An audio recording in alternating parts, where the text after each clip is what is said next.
자, 4장 들어가 보도록 하겠습니다. 예, 계속 들으려면 지칠 텐데 조금만 더 힘내줘요. 자, 일단 문제 분석을 마쳤고요. 우리가 프로그램 개발하는 데 있어서 문제 분석 마치고, 자, 그 다음 뭐예요? 이 대상자들이 어떤 문제가 있고 어떤 문제를 해결하길 원하는지 그 요구조사, 요구도에 대한 요구사정, 요구조사에 대해서 들어가도록 하겠습니다. 자, 뭐 요구사정이라는 건 방금도 말씀드렸듯이 대상 집단의 문제나 필요한 것을 파악하는 거라 그랬어요. 그래서 그 요구의 유형, 욕구의 유형 이래가지고 브래드쇼라는 사람이 정해놓은 4가지 욕구 유형이 있는데 이게 이제 가끔 나올지 몰라서 한번 정리를 해볼게요. 자, 여기 보시면 브래드쇼의 4가지 욕구 유형, 요구 유형이라고 나와 있죠. 네, 여기서 보면 이 4가지로 나타났는데 이 사람 브래드쇼라는 사람이 첫 번째는 규범적 요구, 그리고 인지적 요구, 인지된 요구, 표현된 요구, 상대적 요구 이렇게 4가지로 나뉩니다. 요구를 굳이 우리가 나눠보자면. 그래서 그 요구 첫 번째 이제 규범적 요구는요. 규범이죠. 뭔가 만들어놨어요. 근데 그 만들어놓은 걸 누가 만들어놨어? 전문가가 만들어놓은 거예요. 따라합니다. 전문가, 규범적, 전문가, 그렇죠. 전문가들이 만들어놓은 요구예요. 뭐 예를 들자면 뭐 일주일에 뭐 주 3회 이상 술을 마시면 고위험군이다 라고 누가 정해놔요? 전문가들이 정해놨죠. 예, 그렇게 해서 지켜야 되는 요구라든가 욕구, 그렇게 해서 따라야 되는 규범적인 요구가 있죠. 그리고 두 번째는 인지된 요구예요. 어떻게 해서 이들이 이런 요구도가 있구나 라고 느끼는 건 우리가 설문조사를 통해서 알게 되는 걸 인지된 요구라고 합니다. 따라해봅니다. 인지된 요구. 인지된, 그렇죠. 설문조사. 설문조사를 통해서 우린 뭐가 필요하고 뭐가 문제예요 라고 하는 게 인지된 요구예요. 자, 그리고 세 번째는 표현된 요구입니다. 다른 데 표현된 요구는요. 그냥 진짜 말 그대로 우리가 익스프레션 하는 거죠. 우리 집 운동기구도 없고 너무 힘들어. 막 이렇게 운동하고 싶어도 운동할 만한 데가 없네 라고 사람들이 본인이 느끼는 그 욕구를 입 밖으로 표출해내는 거, 그게 표현된 요구에 해당됩니다. 자, 그럼 마지막은요. 상대적 요구가 있대요. 상대적 요구라는 건 뭐겠어요? 쟤네는 해주고 왜 우리는 안 해줘요? 이런 거 있죠. 그게 상대적 요구예요. 네, 에이지오 보건소에서는 영유아 지원 뭐 예를 들어 100만 원 해준다는데 왜 우리는 50만 원이야? 이렇게 얘기할 수 있는 거죠. 그래서 상대적으로 뭔가 부족하거나 넘쳤을 때 비교했을 때 나타내는 그 욕구사항이 있겠죠. 그래서 이렇게 4가지로 브래드쇼가 요구 단계를 4가지로 나눠놨어요. 첫 번째, 전문가에 의한 건 뭐라 그랬죠? 네, 규범적 요구. 설문조사를 통해서 드러난 거 인지된 요구. 그리고 내가 말하죠. 우리 뭐 필요해? 표현된 요구. 그리고 저 지역은 이러고 우리는 안 그러네? 상대적 요구가 되는 겁니다. 그래서 요 4가지 요구 유형이 있다라는 거 좀 구분하실 수 있으면 될 것 같고요. 자, 그 다음 단계는 뭐 여러 가지 요구를 사정 진행하는 방법의 목적과 범위 설정하고 자료 수집하고 자료 분석하고 위험 요인 파악하고 프로그램 초점 포커스 결정하고 요구를 검증한다. 이런 것들이 있지만 이런 것보다 제가 말씀드리고 싶은 포인트는 요구 사정 방법이 있어요. 자, 우리가 요구도를 파악해야 되니까 그걸 또 사정하는 방법이 있을 거 아니에요. 크게는 3가지로 직접 관찰하는 방법, 간접자료조사법, 사례조사법 이렇게 3가지로 나눴는데 자, 직접 관찰하니까 우리 그거 기억나요? 항상 내가 자료 분석이나 자료 수집 얘기할 때 1차 자료, 2차 자료 얘기했었죠. 자, 직접 관찰해서 나오는 뭔가의 데이터들은 1차 자료에 해당합니까? 2차 자료에 해당됩니까? 자, 이거 기억해야 되지. 내가 직접 관찰해. 내가 했네. 그러면 뭐예요? 내가 있어. 내가 있으니까 몇 차 자료? 1차. 그렇죠. 아까 간접 자료 조사요. 남이 해놓은 걸 가지고 조사해서 이런 요구가 있구나라고 파악한다면 그 자료는 몇 차 자료요? 남이 했네, 네가 했네, 2인칭이네. 그래서 2차 자료. 기억나죠? 1차 자료, 2차 자료 구분하는 것도 굉장히 중요하게 빈번하게 나오니까 이렇게 수시로 제가 말씀드리게 됩니다. 자, 그래서 일단 직접 관찰법, 요구 사정을 하는 방법 중에 우리 대상자들이 어떤 요구가 있는지 파악하는 것에 직접 관찰법이 있는데, 자, 직접 관찰 일반 인구 조사하는 거 아니면 조금 더 좁혀서 표적 인구로 조사하는 거, 그리고 델파이가 있어요. 델파이 그렇죠. 델파이는요, 일단 추정하거나 해결하는 문제에 대한 정확한 정보가 없을 때 우리가 모르면 누구 찾아가요? 그렇죠. 전문가 찾아갑니다. 그렇죠. 전문가가 한다는 게 델파이, 전문가. 이렇게 기억하시면 돼요. 전문가들의 직관과 판단을 집합적으로 적용해서 과거를 예측하겠어요? 아니죠. 미래를 예측하거나 연구하는 방법이 델파이다 라고 보시면 돼요. 그래서 전문가들한테 설문지나 이렇게 조사를 해서 나눠주는 것 같아요. 전문가들 모으지 않아요. 각각 보내주고 다시 추리고 다시 보내주고 다시 추리고 이런 식으로 해서 전문가들끼리에도 방해받지 않도록 요구사정을 분석할 수 있는 거죠. 요구사정을 하는 방법인 거죠. 그래서 그게 전문가들을 활용해서 하는 거다 라고 보시면 되고, 비교적 경제적이고 시간적으로 효율적이다 라고 특징이 있는 게 델파이라고 보시면 돼요. 아, 전문가들이 해주는 거구나, 미래 예측을 하는 연구 방법이구나, 뭔가 없는 거죠. 정확한 정보가 없을 때 전문가들의 힘을 빌리는 거, 그게 델파이다 라고 보시면 돼요. 요구사정 방법 세 번째입니다. 자, 델파이고요. 뭐 심층 면접 있어요.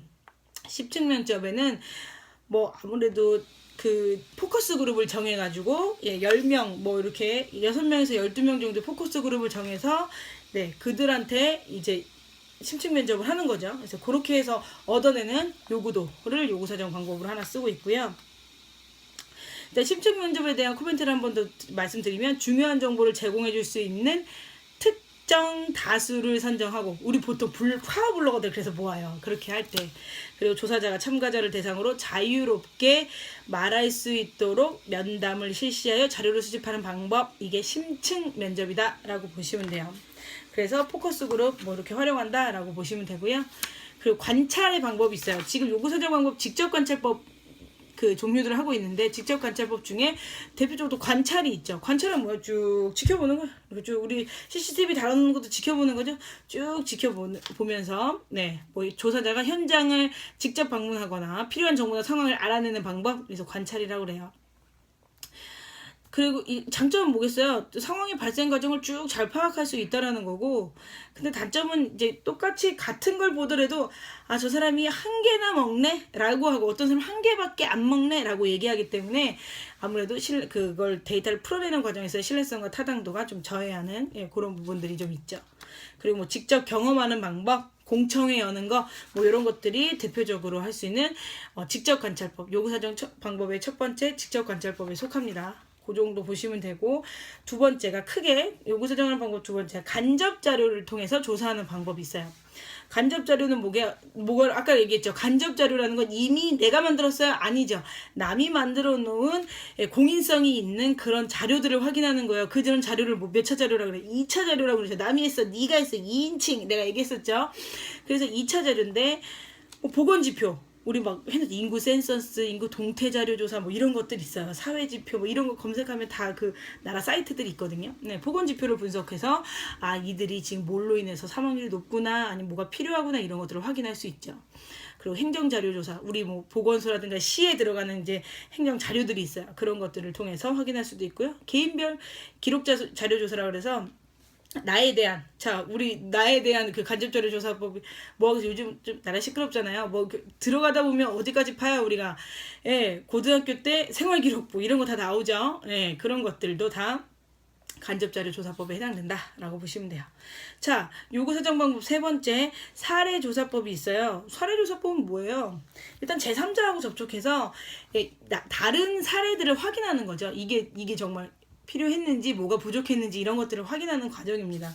그래서 보건 프로그램 운영자 및 서비스 제공자를 조사하거나 주요 정보 제공자, 뭐 그 게이트키퍼라 그래서 우리 동네에 가가지고 여기 뭐 어떤 요구도가 있고 뭐가 필요한지 물어보려면 누구한테 물어요? 길 가는 사람 딱 자꾸 물어봐요? 어렵죠. 요즘 미친 사람이야 이런 사람 많이 하니까 그렇게 못하고, 뭐 공문이나 이런 걸 들고 가서 그 지역을 제일 잘하고 제일 오래된 부녀회장님, 통장님, 동장님, 그분들 찾아가게 되죠.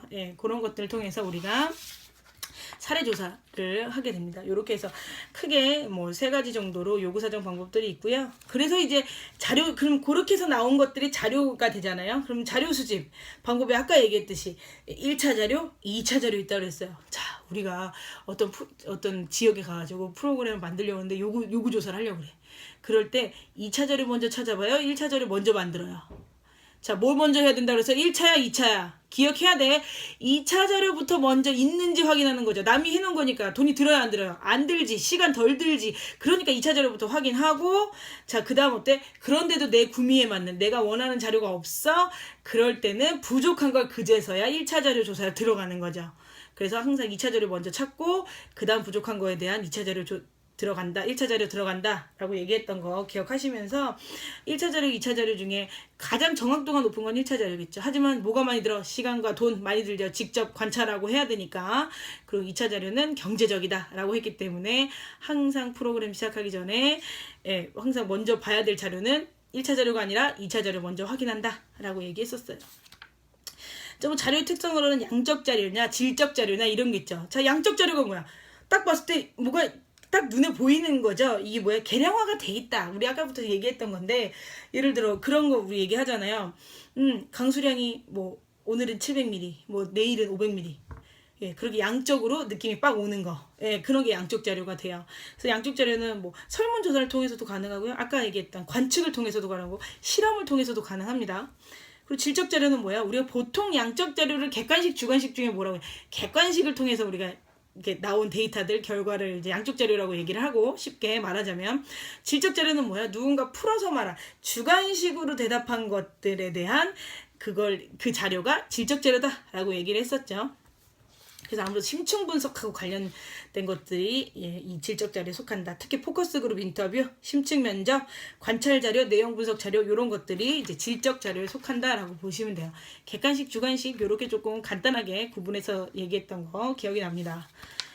자, 그래서 일단 자료 수집의 기본 원칙은요. 비교가 가능해야 되고요. 예, 작년하고 올해 뭐 이런 식으로 봄하고 여름 이렇게 비교가 가능해야 되고 몇 차 자료 최대한 활용하라고 그랬어요? 그렇죠. 2차 자료 최대한 활용하고 자료는 좁게 자료 수집하는 거 아니죠? 포괄적으로. 그리고 그 수집된 자료의 질을 평가하는 거. 그게 자료 수집의 기본 원칙입니다. 그래서 자료 수집 방법으로는 양적 자료 수집. 아까 이제 딱딱 뭔가 1번 몇 명, 2번 몇 명 이렇게 나오는 게 질문지법이 있고요. 양적 자료 조사 방법에 질문지법, 크게 면접법 이렇게도 있어요. 면접을 통해서도 가능하죠. 그래서 질문지법에는 자기 기입하는 방법, 집단조사, 우편조사 이게 들어가고 면접법에는 개별, 집단, 전화, 인터뷰 이런 것들이 들어간다. 아니 전화, 인터뷰 아니에요. 인터뷰는 질적 자료 수집 방법이에요. 그래서 인터넷, 개별, 집단, 전화, 인터넷 이런 방법들이 우리 양적 자료 수집 방법에 들어간다라고 보시면 돼요. 또 시간이 다 됐네요. 자, 여기는 요구조사 너무 길게 들어갈 건 아니어서 각각의 특징은 조금 더 나중에 문제풀이를 통해서 우편조사나 뭐 전화조사의 장단점 뭐 이런 것들 있죠. 그런 것들 나중에 확인해 보시면 좋을 것 같고요. 이제 면접지에는 구조화된 면접, 중구조화 면접 뭐 이런 것들, 비구조화 면접 이런 것들 있다. 자, 구조화됐다라는 건 설문지가 있다라는 뜻이죠. 네, 그렇게 보시면 돼요. 자, 그리고 질적 자료 수집 방법에는 아까 계속 얘기했던 포커스 그룹 인터뷰가 있어요. 포커스 그룹 인터뷰의 구성은요. 8명에서 12명. 다시 말씀드릴게요. 8명에서 12명 사이가 적절하다. 그래서 포커스 그룹 인터뷰에서의 뭐 인원수로 적합한 거 뭐 이런 식으로 나와요. 뭐 모유 수유하는 엄마들을 포커스 인터뷰를 하고자 한다. 몇 명이 적합한가 그러면 10명, 뭐 16명 뭐 이렇게 나오면 10명이 답이죠. 8에서 12명으로 구성되는. 너무 많아도 안 돼요. 질적 자료를 100명을 앉혀놓고 할 수 없잖아요. 예, 그래서 너무 적은 수면 안 되고 또 너무 많은 수도 안 돼서 8명에서 12명 사이로 하는 게 포커스 그룹 인터뷰다. 그 정도 좀 기억하시면 될 것 같고 뭐 심층 면접 뭐 이런 것들이 당연히 질적 자료 조사 방법이라는 거, 관찰, 그리고 트루먼 쇼 있죠? 예, 그런 것들 아니면 우리 CCTV 통해서 쫙 보잖아요. 그 슈퍼맨이 돌아왔다나 이런 프로그램들. 네, 그런 것들도 하나의 관찰법이라고 보시면 됩니다. 자, 그리고 신뢰도와 타당도가 있는데요. 아무래도 신뢰도와 타당도 얘기를 마무리로 하려고 했는데 시간이 좀 부족할 것 같아요. 예, 다음 그 4-2로 넘어가도록 하겠습니다.